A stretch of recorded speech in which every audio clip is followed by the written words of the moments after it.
Marketing properti offline atau program pemasaran. Istilah ini mengacu pada rencana yang melibatkan serangkaian kegiatan pemasaran yang terstruktur dan terorganisir untuk mencapai tujuan tertentu.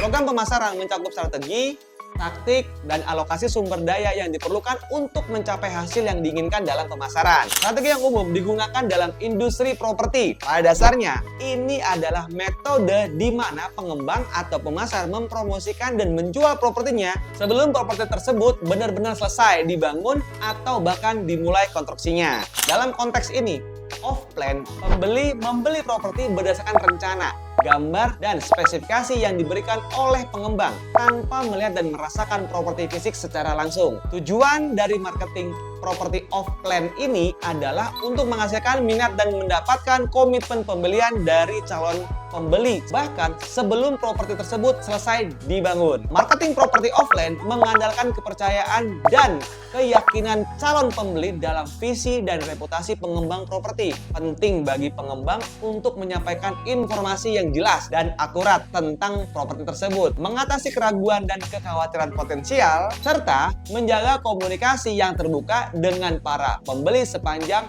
proses pembangunan. Berikut adalah penjelasan rinci tentang teknik pemasaran ternak properti yang belum dibayarkan. Yang pertama, identifikasi proyek properti. Nah, pengembang atau pemasar properti akan mengidentifikasi proyek properti yang akan mereka luncurkan dengan metode off-plan.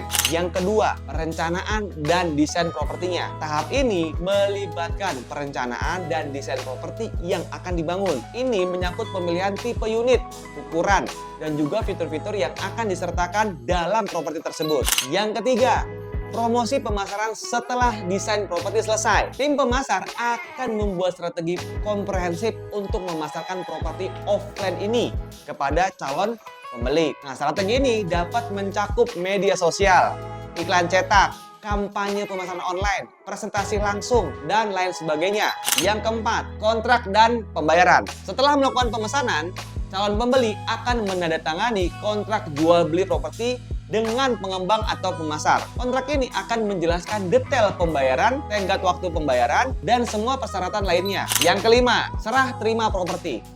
Setelah pembayaran terakhir dilakukan, properti akan diserah terimakan kepada pembeli. Ini melibatkan proses administrasi dan hukum untuk mentransfer kepemilikan properti dari pengembang atau pemasar ke pembeli. Yang keenam, pemindahan kepemilikan atau balik nama. Setelah semua pembayaran diselesaikan, pengembang atau pemasar properti akan memindahkan sertifikat atau dokumen kepemilikan properti kepada pembeli. Ini akan menjadi bukti sah bahwa pembeli sekarang adalah pemilik resmi properti tersebut. Dan itulah penjelasan yang detail tentang teknik pemasaran ternak properti yang belum dibayarkan atau marketing properti off-plan. Metode ini dapat memberikan manfaat baik bagi pengembang atau pemasar properti maupun bagi pembeli.